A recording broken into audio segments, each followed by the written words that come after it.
let's take another call. Who's been very patiently waiting? John O'Dwyer has been very patiently waiting, calling from Oxfordshire. Welcome, John, and thanks for hanging on. Good afternoon, Anita. Good afternoon. Good afternoon. So, tell me, what did you make of the result? What have you made of the things that you've just heard? Most of the calls are quite understandable, and I understand the need that why people are so frustrated with the previous government and also with the new government.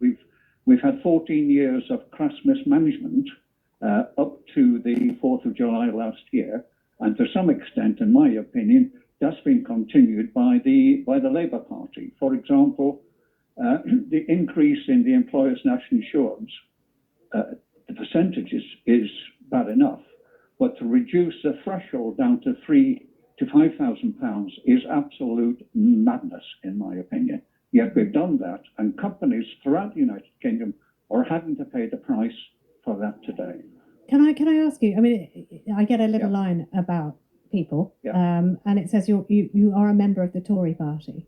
That's correct. Sorry. Yeah, go on. So I'm a paid-up member of the Tory party, and in the last general election, I voted for the previous member of Parliament for Witney, Robert Courts. Now, he was a great MP, but he lost his seat for other reasons. And in the election just passed, I judge politicians on what they do locally and nationally. And on Thursday, I voted for Liam Walker, who is the Conservative councillor for the area which I live in. Mm-hmm. Now, he does an excellent job locally. He carried my vote, and he also kept his seat. He should be in Parliament. Okay, but right, so great. I mean, he'll be very grateful to you. But on the broader issue, can you see why so many of your fellow members of the Tory party or voters for the Conservative Party went in such great numbers towards reform?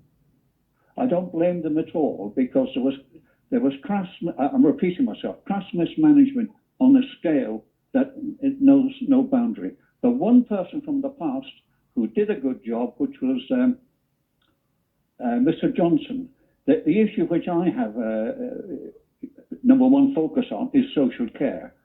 He said he would resolve the problem. He did resolve the problem, but the people who succeeded him parked the problem until after the general election, which was absolutely madness.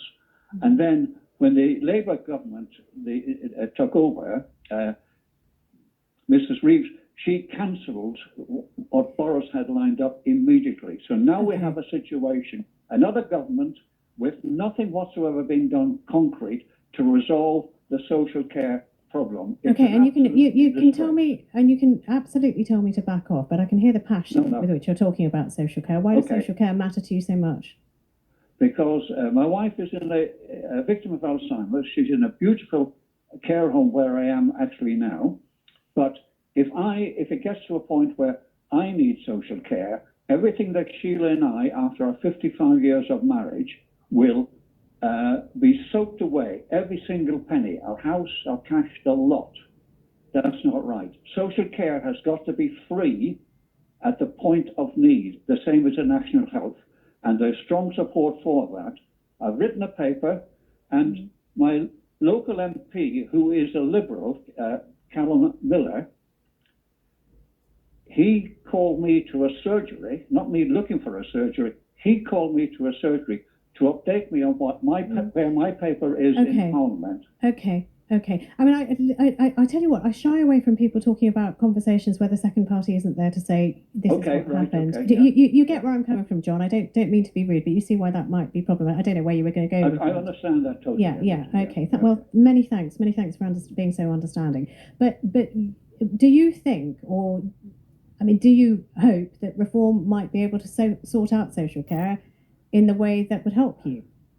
That if they can do it, it would be brilliant, and I would support them on it.